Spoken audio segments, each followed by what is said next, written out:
Spotlight is proudly sponsored by HEC Media, St. Louis's home for arts, education, and culture. Food is so meaningful to our lives, to our traditions, to our family stories. Trust in the process. I want them to know that it is okay to make mistakes, and we learn from those mistakes.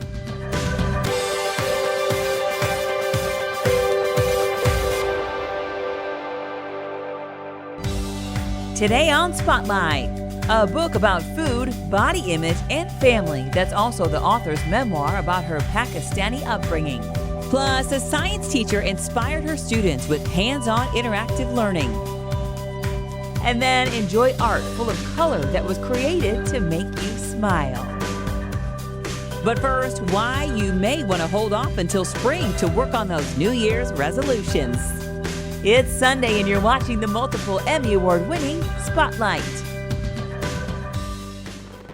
New year, new beginning. It's time for a New Year's resolution. Behavioral scientist Tim Bono says, not so fast. My take on it is that maybe January is not the best time. Bono is a lecturer in psychological and brain sciences at Washington University in St. Louis. As a behavioral scientist, Bono conducts research on positive psychology, which looks at predictors of health and well-being in day-to-day lives. Reviewing the research and considering New Year's resolutions, Bono shares a new perspective about setting new goals on January 1. I think it's a fine idea. It's a great thing to identify some new goals that we have for ourselves at the start of a new year.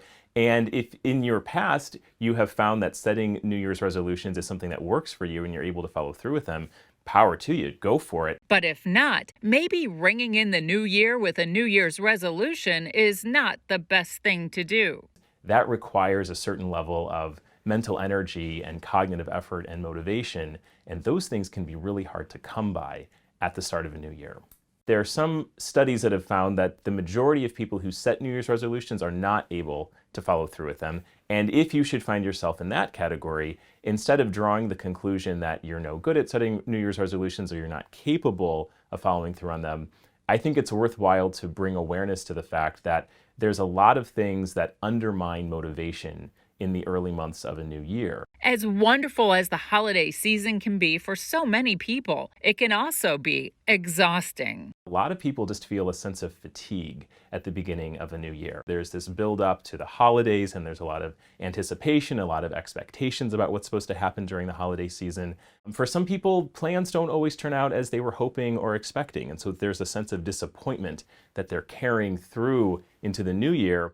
But even if things have gone perfectly, there's still a sense of tiredness that people have. Other things happen too that hit families very hard this time of year. There are relationships that have ended, or there are people who are no longer with us, and that can create a sense of grief and loneliness, and they might be carrying that with them. Those psychological states are not quite conducive to setting new goals and having the wherewithal to follow through with them.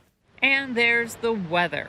The wintertime blues. Some might even go so far as to say, winter sucks. You can use that. That's a large part of the reason why it's difficult to carry out these goals. There's truth to this in the research. Exposure to natural sunlight itself is a huge contributor to our overall psychological health and well-being. When natural sunlight enters the visual system, it activates a neural circuit that regulates mood and motivation and mental acuity. Most of us experience some form of the winter blues during January through about March. And for some people, that becomes a full-blown clinical disorder, seasonal affective disorder. And it's due largely to the fact that the days are shorter and the weather, the snowstorms and everything else that keeps people in their homes. They're not out, they're not socializing as much. And all of that can really take a toll on our mood, which can then translate into less willingness, less motivation to carry out other behaviors like setting new goals. And if your New Year's goal has something to do with fitness and exercise, winter weather can stop people in their tracks. On the day that I'm supposed to run 5 miles in Forest Park, there's a snowstorm or it's 20 degrees outside. When the weather is crummy, people are less willing to leave their homes, and therefore they're not going to be in the environments that are necessary to carry out those goals. For this type of New Year's resolution and any resolution, Bono says it's okay to plan the goals for later in the year. Maybe the best time is springtime. You might call that spring renewal. That we do spring cleaning in our homes, we plant seeds in our gardens, and it could also be a time for us to think about what are the new things, the new initiatives that we also want to be incorporating into our lives. Scan the QR code on your screen to follow us on Facebook, Twitter, or Instagram. Rabia Chaudhry's colorful new memoir, Fatty, Fatty, Boom Boom, is a warm-hearted exploration of food, family, and the literal and figurative fat that sometimes gets in the way. And there were conversations with my editor a year ago where she said, I'm a little confused. I don't know what this is. Is this a food memoir? Is it a weight loss book? Is it a cookbook? And I said, no, but yes. All of these things, like for me, the way I look at my life and my story, you cannot pull these things apart. Chaudhry's first book is the other part of that equation. In 1999, Adnan Syed, the best friend of Chaudhry's younger brother, was arrested and then convicted on shaky evidence of murdering his former girlfriend and classmate, Hae Min Lee. Chaudhry jumped in to help Adnan and his family.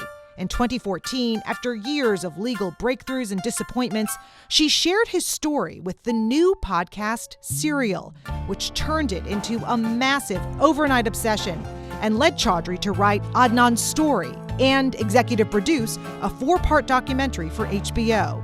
Then, this fall, Adnan was released. Now Chaudhry is celebrating Adnan's freedom and her own from the food and body demons that Fatty Fatty Boom Boom leaves behind.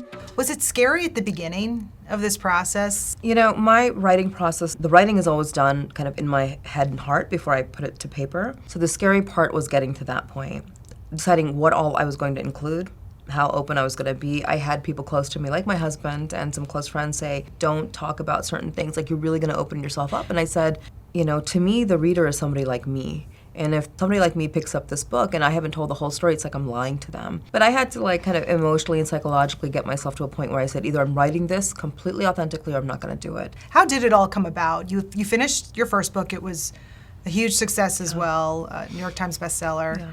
The research involved in writing Adnan's case was just incredibly daunting. And I didn't have a research assistant. I did it all myself because I'm just that kind of person where I have to do everything myself. I thought, what could I write that's nonfiction that I don't have to do a lot of research on? That was part of the calculation.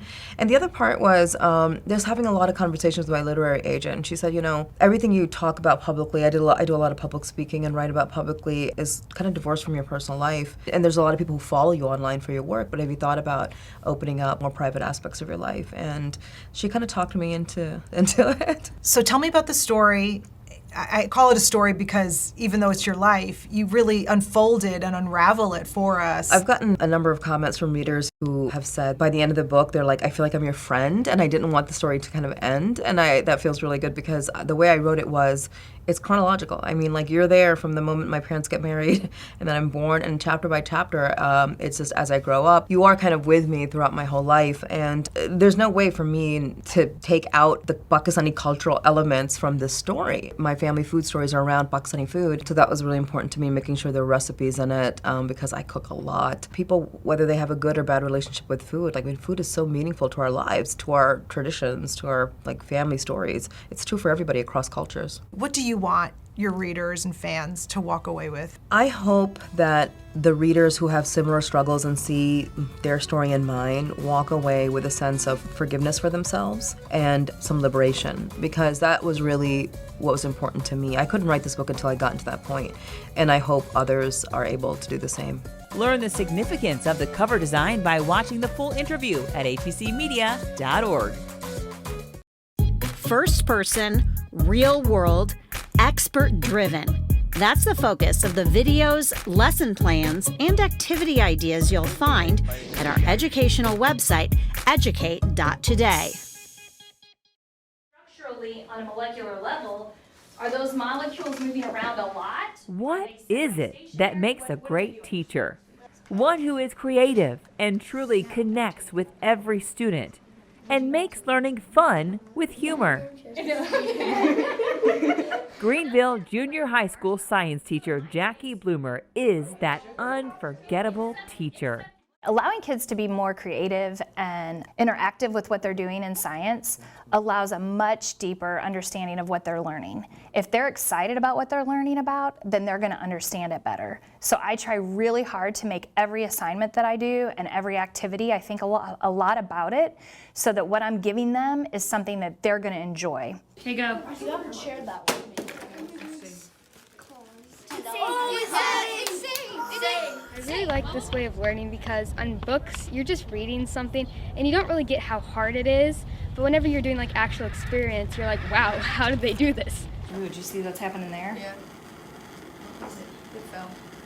It was up and then I like how I can get taught by people that actually know about the real stuff.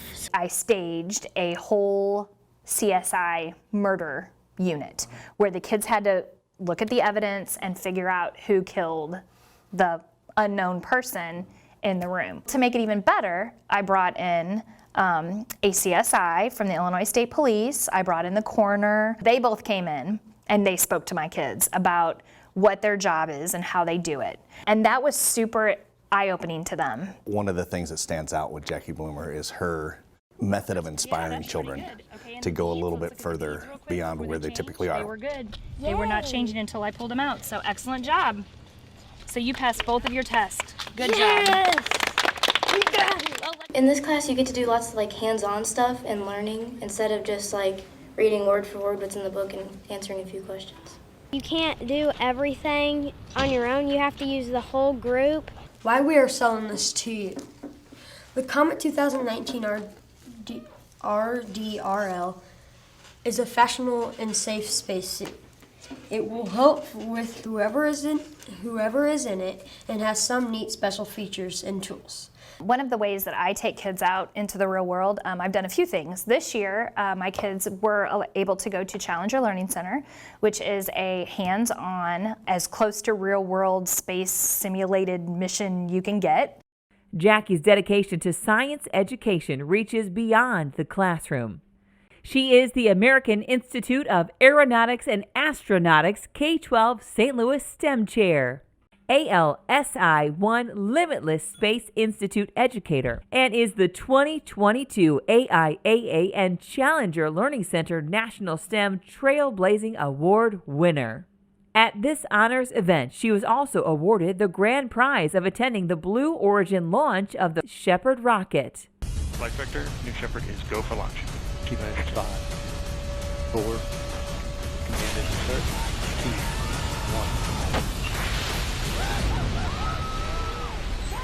1. Earlier in her career, Jackie Bloomer was one of the elite 26 NASA Explorer School Educator recipients across the United States. During the program, she and a colleague were granted an unforgettable experience of a lifetime to experience weightlessness. It was just fantastic of her to invite me, which is something I had always wanted to do since my childhood. And it was absolutely amazing. It's like no other feeling. The easiest way to explain it, it's kind of like swimming, except there's no water. So just a simple movement of just touching a wall and you'd go flying across the cabin. It's just that whole Newton's law, for every action there's an equal and opposite reaction, right? Well, in microgravity, you don't have a force of gravity pushing on you. So you float. Today, inspiring and educating her students is a continued priority for Jackie Bloomer. I want them to know that it is okay to make mistakes, and we learn from those mistakes. And failure occurs when you don't do anything after you make a mistake. So if you don't succeed at something, you have to keep trying. I think science instruction definitely mirrors the real world. To view a couple of science lessons with Jackie that can be done in the classroom or at home, and for over 500 other videos on science topics, check out our educational website, educate.today. Use the keyword science. The Symphony's music director plays a tune later on Spotlight. We're at Jacoby Art Center, and this is Rich Brooks' Art to Make You Smile, and all of the pieces are meant to make you smile.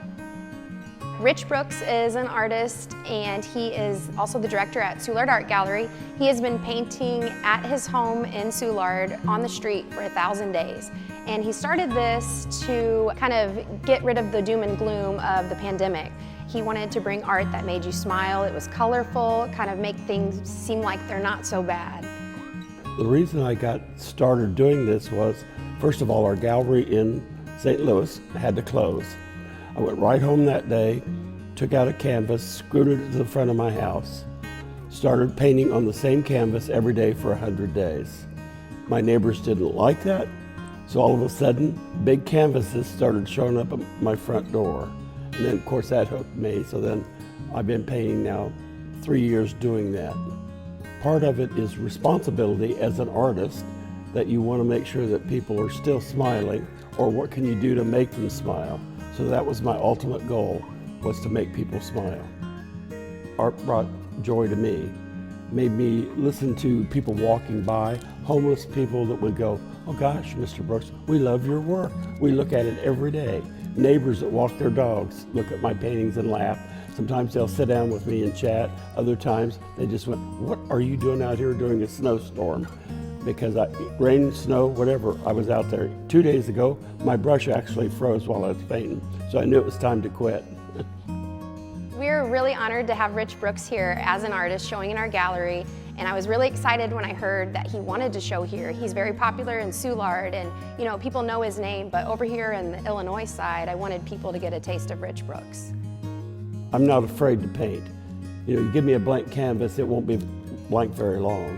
I mean, I just start out with my black paint and I decide what the image is going to be. It's kind of in my head and it flows. Whatever it is, it is. Artists don't make mistakes, especially if you're using acrylics, because you can cover it up. Some people call these strokes, other people call them dots. They're strokes to me, and I wanted them to be bold, colorful, catch your eye real quick, and then let you move on and just smile a little bit. Because during COVID, there hasn't been a lot to smile about. If you crack a smile at my show, I would be thrilled. Rich Brooks' Art to Make You Smile is continuing through January 14th at Jacoby Art Center in Alton, Illinois. And you can get more information at jacobyartcenter.org.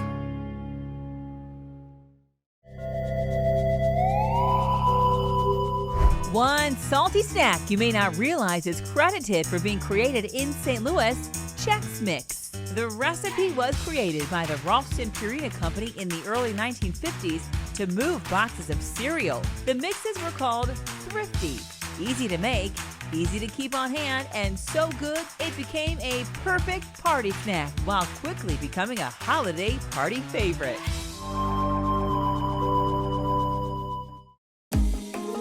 HEC Media.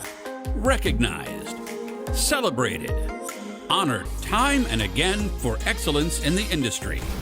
Find all of the award-winning content at hecmedia.org. 14-year-old Jimmy Williams is all about heart. He loves his family unconditionally and his hometown of Jackson, Missouri. He puts his heart and soul into sports, especially his first love, golf. But little did he and his parents imagine that the nationally ranked junior golfer with the big heart would need a new one after his failed when he was only 10 years old. I realize I'm a very sick kid. Lying in this bed, I'm pretty much skin and bones. My eyes are sunk back with dark circles around them. But I want him to know that I'm an athlete. This is not the real me. This is the side of him Jimmy wants the doctors to see at Cardinal Glennon Children's Hospital in St. Louis. The athlete, the champion, the kid who dreams of being a PGA pro. It was at a national tournament when his life took a frightening turn. We were in Orlando. It's the Hurricane Junior World Championships. And they have a putting green where you're practicing before you're out, and he got nauseous, just standing on the putting green, walked off and threw up. He said, "Oh, I'll be fine, I'll be fine." But he was never fine after that. Jimmy pushed through, taking home a third-place trophy. 3 weeks later, he found himself being admitted to Cardinal Glennon. His parents, Jim and Shana Williams, were in shock. What they were told might be stomach issues turned out to be pediatric dilated cardiomyopathy. Young Jimmy's heart was functioning at only 17%. I was like, what? My stomach's hurting. How's my heart failing? His heart was the size of a football. I mean, it was, and you could literally, once I actually paid it, you know, when he was laying in the bed, you could actually see it beating. How did we miss that? Within a week, Jimmy's put on a heart transplant list. What followed was a grueling 6 weeks in the intensive care unit with needles, IVs, tubes, and open heart surgery to insert a device called an LVAD to help pump his heart. All of it is now chronicled in a book Jimmy has written with his father. At his first book signing, Jimmy's Cardinal Glennon medical team was first in line. Why Attitude of Grace? Why that title? Yeah.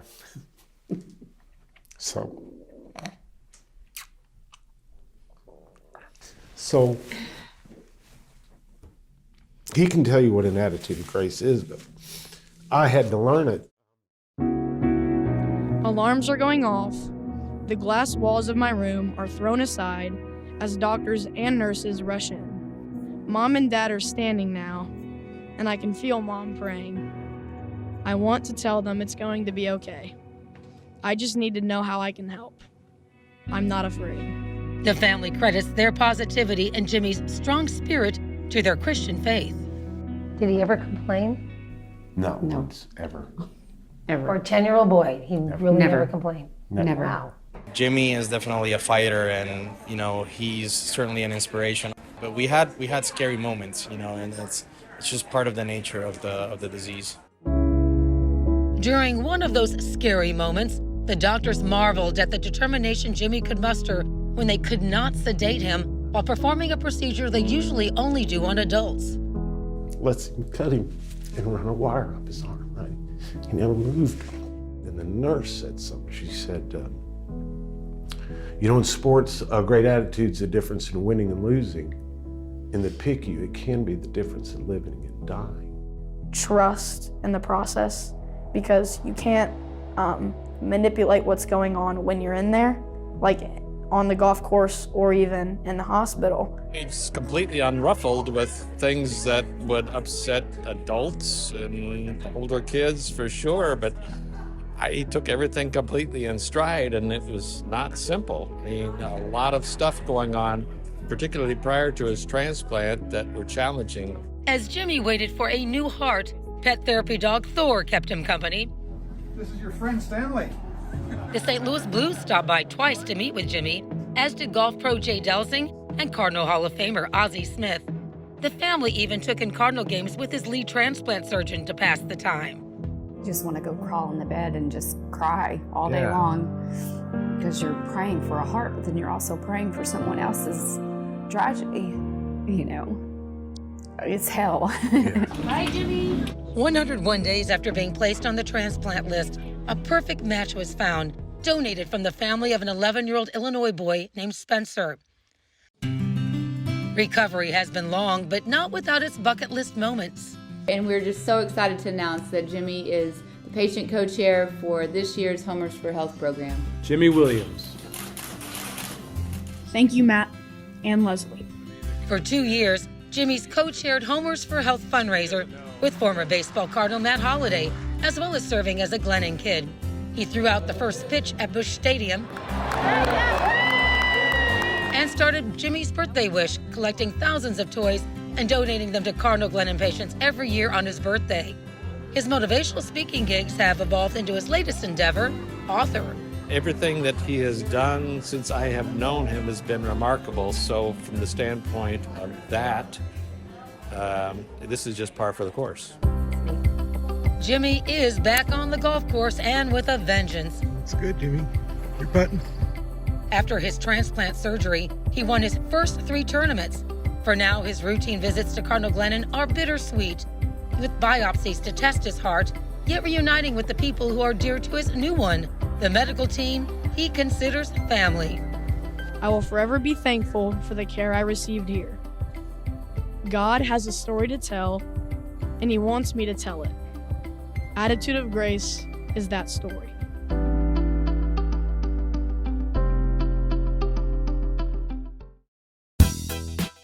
Go to hecmedia.org for the arts and authors, Completely accidental because I never set out to write a book. science and history, culture and community, Considered to be the oldest organic farm west of the Mississippi. education, films. Finding the coin places the site firmly in the 13th century. What's happening now around St. Louis and more. See for yourself at hecmedia.org.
Next week, the JCC's new sensory studio, plus a powerful crime series that's also a gripping mystery. Thanks for watching Spotlight. Join us next Sunday at 9:30 a.m. on KPLR 11.